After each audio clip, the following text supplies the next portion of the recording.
የባለፉቱን ከማነሳ ግን እኔ አሁን ሰሞኑን የምናስመርቀው የአርባ ምንጩን ፕሮጀክት ትንሽ ገባ ብዬ ባነሳልህ የሚሻል ይመስለኛል። የአርባ ምንጭ ፕሮጀክት ቅድም እንዳነሳሁት ማይስን ታሳቢ ያደረገ ነው። ፕሮጀክታችን ጋር ትልቅ አዳራሽ ሰርተናል። በሺ የሚቆጠር ሰው የሚይዝ አዳራሽ ሰርተናል። ለመጀመሪያ ጊዜ አዲስ አበባ ላይ የሺፒንግ ላይንስ ሄድኳርተር ከተሰራው ውጪ ከወጣ በኋላ የሚሽከረከር ሬስቶራንት የለም። አርባ ምንጭ ላይ ነው የሰራነው። ላይ መጨረሻ ፎቁ ላይ ከወጣ በኋላ ይሽከረከራል። ያ ሳይሆን የሚገርመው ግን ያ ሁሉ የተሰራው ውሃ ውስጥ ነው።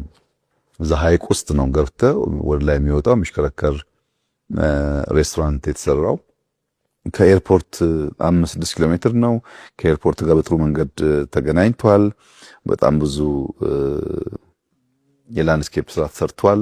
ውብ ነው። በየትኛውም መስፈርት ለኮንፈረንስ ሄዶ ለማረፍ በጣም ምርጥ ስራ ነው።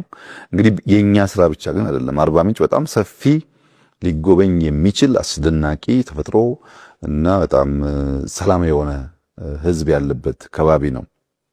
ቅድም እንዳነሳሁት የጨንቻ ስትሄድ አፕል አለ፣ የጫሞ አሳ አለ፣ የእግዚአብሔር ድልድይ አለ። ሁለቱን አባያና ጫሞን የሚያገናኘው ራሱ ውብ ተፈጥሮ ነው። አይተህ የምትጠገው ቦታ አይደለም።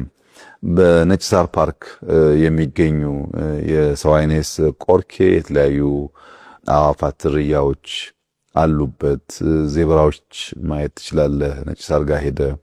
በማዜ ፓርክ የሚገኙ ቢልቦ ፍልውሃ አለ። ቅድም ያነሳነው ፍልውሃ እዚህም አለ። ሐይቅ ብቻ አይደለም ያለው። የጎሽ መንጋ አለ።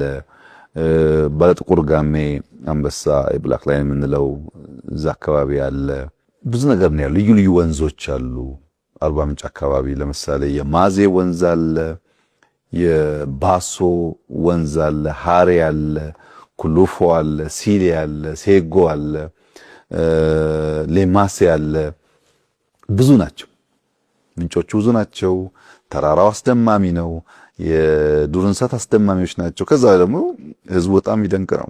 በጣም አስደማሚ የሆነ ሰላማዊ ፍቅር የተሞላ ህዝብ ነውና አርባ ምንጭ ላይ በቅርቡ ይመረቃል። እጅግ ድንቅ ስራ ነው።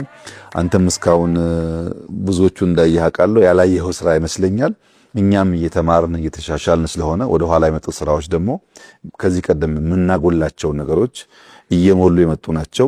አርባ ምንጩ አንዱ ብዙ ቱሪስት የሚስብ አስደናቂ ቦታ እንደሚሆን ተስፋ አደርጋለሁ።